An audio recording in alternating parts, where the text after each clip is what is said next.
Hello, and welcome back to another episode of I'm Free Now What with me, Michelle Fortier, a licensed clinical social worker in the state of Florida. And today I have a wonderful guest with me who is going to be telling us all about his EOS story. And his name is Nicholas Cannady. And Nicholas, tell us about your EOS journey. Well, hey, y'all, I'm Nicholas. I EOS'd in January of 2016, and I had a little bit of family, like really not much at all to work with when I got home. For the most part, it was the regular story of everyone kind of left you behind where you were gone, but you've been gone for a while. You can't really blame them. So I had some stuff to work with, help-wise, but not a ton. And I felt like the transition program and stuff wasn't much. How much time did you do? I did do 3 years, Okay. minimum mandatory. Okay. Sorry, go ahead. No, you're fine. So I kind of knew that this was not going to be an easy thing to put all the pieces back together, because when you burn your whole life to the ground, it's going to take a little while. So I got a job pretty quickly, luckily. I'd been out like a month, and I was delivering sandwiches. I did that for a few years until I progressed to where I'm at now. And it's just part of the process. It doesn't come all at once, and it sucks a lot for a long time, but eventually it starts to fall into place. And I kind of just had to stick with that mentality for it to work. Yeah. And so you left prison, you went, and what was it like going back to your family situation? Well, I don't really have a lot of necessarily like problems with my family. It's not real chaotic and all that. Kind of just a lot of people like disappeared or distanced themselves largely. So it's really just my dad for the most part. And I have a couple siblings I talk to here and there, but like a little bit occasionally, but that's really it. Nobody like lives here. It's not like I'm going to have lunch with whatever. And like, I don't talk to my mother anymore. It's a whole nother craziness, but dad's been really good. So that's good. So that really helped. He kind of helped me have a place to stay for a little while. okay. He helped me get a truck and all that and get rolling when I got home, which allowed me to work. I ended up moving out into my own place, I want to say 3 or 4 months after I got out. It wasn't the Taj Mahal, of course, but it was my place, and I've been out 3 months. I was pretty proud of myself. Yeah, I would say so. It went well, but it just takes a while. It's a slow progression. And I think people get discouraged really easily. And I understand that because there's not a ton of opportunity out here. But I feel like if there's not a path or a way for you, and if you're an ex-con, there's really not a whole lot of that. You're just going to have to make one. You're going to have to work the kind of crap job for a while you teach yourself whatever it is what skill it is you're going to carry that you're going to, now market to support yourself. If you want to work for yourself, that's probably your best bet. Yeah. And I know for you do woodworking. So yes, tell ma'am. us about how you got involved in that and what led you down that path. Well, like I said, I was delivering sandwiches and soups and lunch, and I did that full time, like 40 hours a week for like 2.5 or 3 years, something crazy like that when I first got home. And it was rough work, and I was tired. But when I was driving around, often you would have people that put stuff on the curb. And like when I first came home, I noticed this real quick. Like people are putting furniture on the curb. And I was fresh out of prison. I was really hungry, both literally and figuratively. I was eating kind of like whatever was at the restaurant, leftovers that were going to get tossed out. I was eating like cinnamon rolls, 5 days a week. And that was the, general part of my sustenance. But anyway, I was picking this stuff up, and I would start sanding stuff and repainting it and maybe restaining it and then selling it on Craigslist and Facebook and stuff. And that kind of progressed to the point that I'm at now. And it works well. There's still, some months are better than others. There's still points where I struggle, with like anything else. But, you can take the limit off of your opportunities if you kind of step into your own thing. Like if you go in your next con, you have kind of a record, you got something working against you, you're only going to go so far in most companies. So you can kind of eliminate that ceiling, and it really helps you out. Yeah. And you built that shed behind you, didn't you? Yes, I built my shop. It about killed me, but I did get it done. It's done. So what's it like to be able to do that, going from prison to where you can actually build your own domicile?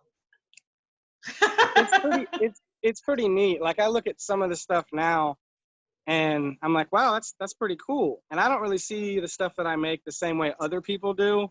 the closest I get to that is pictures, you know what I mean? Because I see it somewhat objectively. But sometimes I'll show something that I made to somebody like, that's amazing. I'm like, it's all right, you know, but it's that we're our own worst critic thing. But it is really nice to come as far as I have, and there's still plenty of places I want to go. But I tell my wife this all the time, that sometimes we'll have these moments where it's like, I'm reminded of a really negative experience by a really positive experience I'm having currently, and it's a beautiful thing. It's not a bad thing. Like, we'll be sitting, for instance, on our anniversary, we went and, you know, we're having, I don't know, I want to say it was like fresh clams we're eating on the water. And, you know what I mean? It's like real nice having a cocktail, the whole deal. Staying in a hotel. And I'm like, wow. I remember sitting, you know, with my best friend a few years ago, and we're like splitting a pack of ramen for dinner. So it's that perspective, you know, and it's really encouraging. Like you say, that's a long way from here we're at now. Yeah. And so what were some of the big struggles that you had when you first got out? I really was ready. I don't mean that to sound too whatever, but I really knew everything was mentality. I spent the last year and a half when I was in basically just reading. And I quit reading fiction too. I was working in the library, so that was a big part of it. And I was really working on getting my head right. And I had these realizations at several points throughout my sentence. One of which was pretty early on, because I did a year in solitary, my first of the 3 years. And I hit this point, I don't know, somewhere between 6 months and a year in, where I realized that everything was my fault, right? I had this tendency before to want to be like, well, but if this hadn't happened, maybe this hadn't happened. And, you know, they screwed me over here in this part. And maybe in some portions I did get screwed over in certain ways, but for the bulk of it, I put myself in that situation for that particular thing to go wrong. So it's still mine. I have to own that. And that was a big part of it. And realizing that it was not going to be easy when I got home, you know, and it was not going to be a lot of fun. And I had this weird idea that like everything's gone. My marriage at the time, you know, custody of my kids, any work, everything I had before was gone. I had this idea like it'll probably take me 10 years to get back to even once I get out. And I did it in about like, I don't know, 3 or 4. I was really proud of that, you know, but you just got to really understand that you've put yourself in a bad spot and it's all your fault. People are probably not going to give you a chance, and they're not really wrong for that, because statistically speaking, ex-cons are not the best about getting our stuff together and staying out of trouble.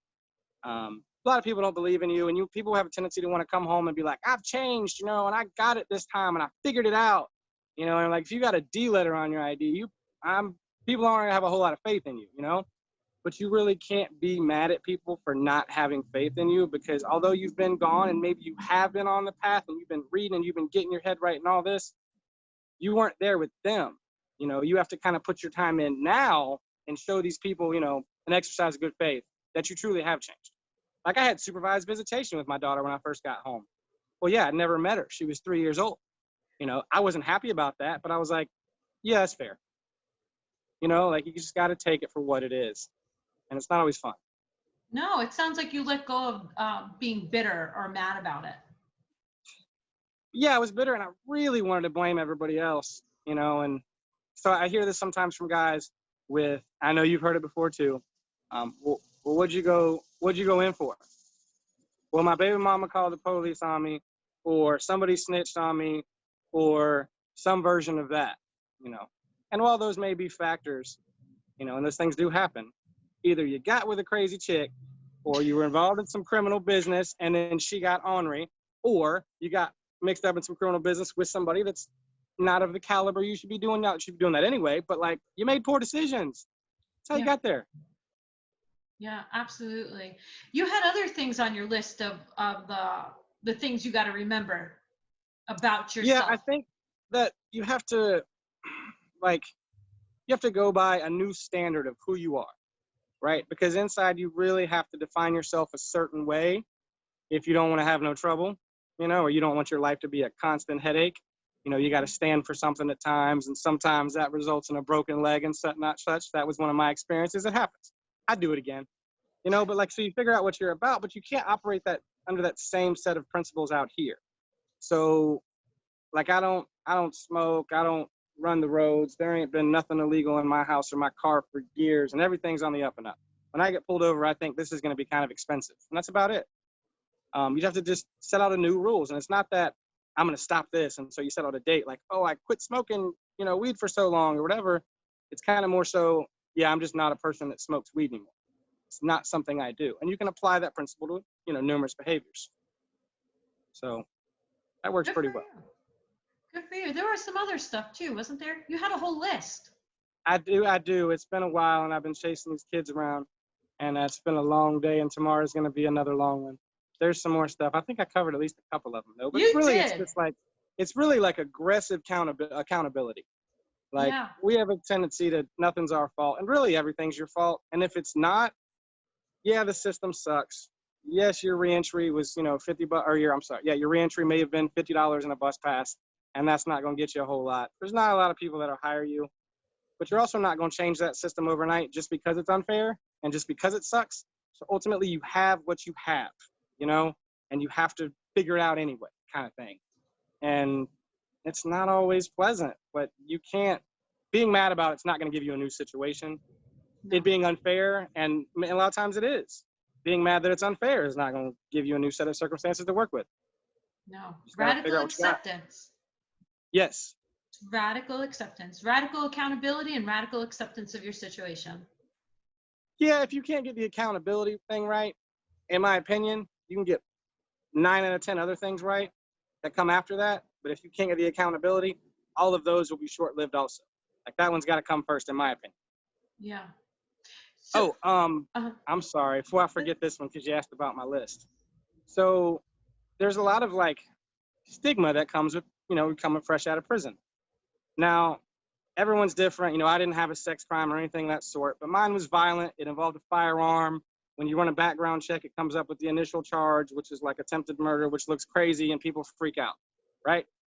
So the way around that, not a way around it, but the only way to deal with that I've found is you just say it first, right? And what I mean by that is, if you have people you work with, say you're working in a restaurant or whatever, nobody can run around and gossip about something you've said first. They can't shame you for something you're not embarrassed of. Like, an excellent example of that is my wife now. We've been married a little over a year. I met her like a month and a half after I got out. We were working at a restaurant. Somebody came to her and was like, hey, do you know he's got a record? And she's like, yeah, he told me about it the first day we met. And then this person just looks like, you look kind of like a hater. You look kind of like, it just makes you, it's a bad look, because it covers, I've covered my bases and been honest and all that, but somebody else going and now trying to sully your name with some kind of gossip, it just makes them look petty, Yeah, absolutely. Now, what kind of advice do you have for family members that are welcoming somebody home? What are some things that you think they should know about how to treat their loved one that's coming out of the prison system? There's a lot of really strange, I don't know about really strange is a proper word, but they're factors that other people don't have to think about. You have decision fatigue is what I would call it. I don't like making decisions. This goes in every aspect of my life. When someone's like, I'm making something for a client, for instance, I'm like, hey, what about this detail? Well, whatever you think. What do you want? Like, I can make it however you want, but you gotta tell me. My wife's like, what do you want for dinner? I'm like, I don't care. I promise it'll be amazing, whatever it is. She's a good cook, which helps. But I'm like, I seriously, it's fine. Whatever it is, it's totally fine. And it's because we're not used to, after you're coming out, you're not used to all these choices. First time you go to Walmart and, you want to pick something out and you're just looking and you're like, why are there 27 different kinds? Whether it's deodorant or colors of towels. I bought white towels when I got home because I was like. I used to mess with people when I still worked in the prison system. Like, I would have to go to a meeting and I'd say to them, I said, you can either wait or I can reschedule you. And they would say, I don't know. Which one do you want me to do? You can wait or I can reschedule you. But I don't know. And I'd go, you have to pick. Yeah, that was my little. Yeah. So they're telling you when you're coming back. They're like, hey, you got a call out. Like, you can not show up if you want to, but like it's. But this one right here was just to give them the opportunity to make their own choice instead of me just saying, go to the dorm, I'll call you back. I said, Right. you can This is what you're wait doing. or reschedule. And they go, but you just need to tell me. And I'm like, I'm not going to. You have to pick. And that's a good thing, you know, you have to do that. But like some of it sticks. Like my particular one is, I still wake up between 3 and 4 in the morning usually with no alarm. You know, the other one is the particular institution I was at, there was a rule for some reason. You couldn't take a shower during the day, right? So you had to wait till like 4 or 5 o'clock after chow. And so I still only shower in the evening. It's just stuck. Like, it's just, you're really, like you say, programmed that way. And like, I have the choice. Like if I cut the grass early, I will. But other than that, like, it's just how my day goes. It's too much to think about.